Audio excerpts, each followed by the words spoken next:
Yo, what's up teman-teman, berjumpa lagi bersama saya Roland di channel ini tentu saja. Dan di kesempatan kali ini saya akan membagikan statistik pertandingan antara Indonesia melawan China. Tapi sebelum itu teman-teman, saya atas nama pribadi mengucapkan selamat bagi teman-teman yang merayakan Hari Raya Idul Adha. Semoga di hari ini kita semakin diberkati oleh semesta. Untuk itu teman-teman, silakan kalian simak video ini sampai selesai, di mana saya akan beberkan statistik pertandingan ronde 3 kualifikasi Piala Dunia antara Indonesia melawan China. Tentu saja di awal video ini saya akan membeberkan formasi awal dari kedua tim. Yang pertama tentu saja dari pihak tuan rumah, yaitu Indonesia, di bawah asuhan Patrick Kluivert. Indonesia memakai formasi 3-4-2-1. Untuk posisi goalkeeper ada nama Emil Audero, ditemani oleh 3 bek sekaligus. Di sana ada nama Rizky Ridho, kapten tim yaitu Jai Itzes dan juga Justin Hubner. Sedangkan untuk lini tengah Patrick Kluivert memplot 4 pemain, di mana ada nama Yakob Sayuri, Joy Pelupesi, Tom Haye dan juga Calvin Verdong. Untuk lini depan Patrick Kluivert memplot 3 pemain, yaitu Egy Maulana Fikri, Ole Rummenigge dan juga Ricky Kambuaya. Sedangkan untuk tim nasional China di bawah asuhan Branko Ivankovic memakai formasi 4-1-2-1-2, di mana untuk posisi goalkeeper ada kapten tim Wang Dailei dan ditemani oleh 4 bek sekaligus. Untuk fullback kanan ada nama Yang Zhejiang, dan untuk center back ada Han Pangfei dan juga Zhu Chenji. Dan untuk fullback kiri ada nama Hu Hetao. Dan untuk lini tengah ada nama Wang Sangyuan, Su Huayang dan juga Chao Yongjing. Untuk lini depan, pelatih dari China memplot 3 pemain, yaitu Wang Yudong, Zhang Yuning dan juga Serginho. Pertandingan ronde ketiga kualifikasi Piala Dunia 2026 mempertemukan antara Indonesia melawan China. Partai yang digadang-gadang sebagai partai penentuan untuk Indonesia maupun China berhasil menyita perhatian masyarakat Indonesia, di mana tim nasional Indonesia berhasil menang dengan skor tipis 1-0. Indonesia memulai laga dengan beberapa perubahan. Dari posisi goalkeeper kita lihat di situ ada nama Emil Audero, dan di lini depan ada nama Ricky Kambuaya dan juga Egy Maulana Fikri yang menjadi starting line up pada malam tersebut. Dan dari starting line up itu bisa kita lihat bagaimana Indonesia bermain sangat ofensif di awal laga.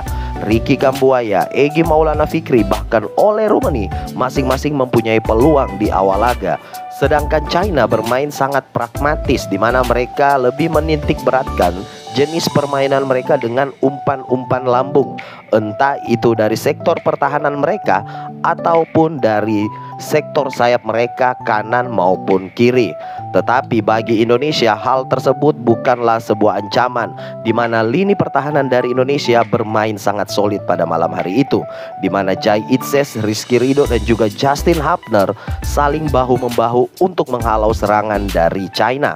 Asa bagi Indonesia terbuka di menit 40-an, di mana pada saat itu Ricky Kambuaya dilanggar di kotak penalti, dan wasit yang memimpin pada laga tersebut memeriksa video asisten referee, di mana dia mengkonfirmasi bahwa pelanggaran yang dilakukan oleh pemain China kepada Ricky Kambuaya adalah sebuah penalti, dan Ole Rummenigge datang sebagai pahlawan dengan eksekusi yang dingin pada menit ke-44 membobol gawang dari China. 1-0 Indonesia menutup babak pertama. Babak kedua dimulai dan Indonesia mulai menurunkan tempo pertandingan, dan China mulai mencoba untuk mendikte pertandingan pada babak kedua. Mereka mulai gencar melakukan serangan, tetapi China mengalami deadlock karena pola serangan mereka masih sama dengan babak pertama, dengan hanya menitik beratkan serangan pada sisi sayap mereka, entah itu sisi sayap kanan ataupun sisi sayap kiri. umpan-umpan crossing ke kotak penalti Indonesia masih bisa diamankan oleh 3 center back Indonesia yang bermain sangat solid, yaitu Hapner, Rizky Ridho, dan juga Jai Itses.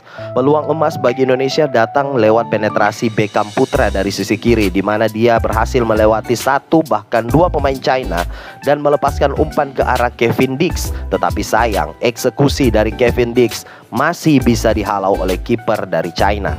Indonesia pun berhasil mempertahankan keunggulan dan menutup pertandingan ke-9 di ronde ketiga ini dengan kemenangan. Alhasil Indonesia pun berhak untuk lolos ke ronde keempat, di mana pada pertandingan selanjutnya Bahrain kalah dari Arab Saudi dan Indonesia berhak untuk masuk ke ronde berikutnya, yaitu ronde keempat untuk kualifikasi Piala Dunia 2026. Jika dilihat dari statistik pertandingan antara Indonesia melawan China, untuk penguasaan bola China masih lebih dominan dengan 52%, sedangkan untuk Indonesia mendapatkan penguasaan bola 48%. Untuk total tembakan 5 untuk China dan juga 13 untuk Indonesia. 10 dari 13 tembakan yang dilesakkan oleh tim nasional Indonesia berasal dari tembakan tidak tepat sasaran, sedangkan 4 dari 5 tembakan yang dilesakkan oleh China berasal dari tembakan tidak tepat sasaran. Untuk tembakan tepat sasaran, 3 untuk Indonesia dan 1 untuk China. Untuk tendangan yang diblok, 3 untuk Indonesia dan 0 untuk China. Sedangkan untuk penalti, Indonesia berhasil mendapatkan 1 penalti dan berhasil dieksekusi oleh Romani, sedangkan China tidak sekalipun mendapatkan penalti. Untuk tembakan dari dalam kotak penalti, 7 untuk Indonesia dan 2 untuk China. Sedangkan untuk tembakan dari luar kotak penalti, 6 untuk Indonesia, 3 untuk China.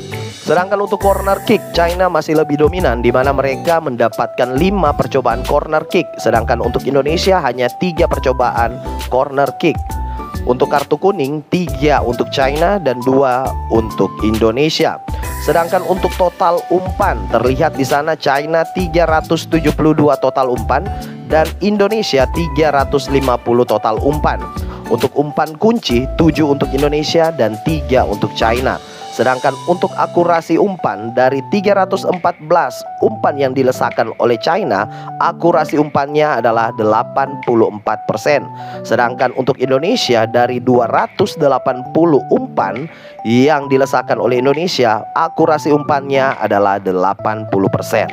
Untuk akurasi bola panjang, China sendiri 29 kali melesakkan bola panjang dan akurasinya adalah 46%. Untuk Indonesia 30 kali percobaan bola panjang dan akurasinya adalah 40%. Sedangkan untuk kehilangan penguasaan bola, 11 untuk China dan 10 untuk Indonesia. Untuk unggul duel di lapangan, 44% untuk China dan Indonesia adalah 55%. Sedangkan untuk unggul duel udara, 43% untuk China, sedangkan untuk Indonesia adalah 56%. Selanjutnya adalah tackle. Untuk Indonesia berhasil melesakkan tackle 17 kali dan untuk China 18 kali. Sedangkan untuk intercept 8 untuk China, 7 untuk Indonesia. Untuk clearance 15 untuk Indonesia, 27 untuk China. Untuk pelanggaran 12 Indonesia dan 16 untuk China. Sedangkan untuk penyelamatan 2 untuk China, 1 untuk Indonesia. Ya, jadi begitu teman-teman statistik pertandingan antara Indonesia melawan China. Dan dengan hasil ini tentu saja Indonesia berhak untuk melanjutkan kiprah mereka di kualifikasi Piala Dunia di ronde keempat, di mana untuk ronde keempat ini akan mempertemukan juara 3 dan juara 4 masing-masing grup dalam zona kualifikasi Piala Dunia, di mana untuk zona Asia ada 3 grup, grup A, grup B, dan juga grup C. Dan masing-masing dari peringkat ketiga sampai peringkat keempat dari grup A sampai grup C akan ikut ronde keempat. Tentu saja kita sebagai fans dari tim nasional Indonesia mengharapkan yang terbaik bagi tim nasional Indonesia dan mampu melangkah ke Piala Dunia 2026. Saya Roland pamit undur diri. Salam sportivitas. Ciao.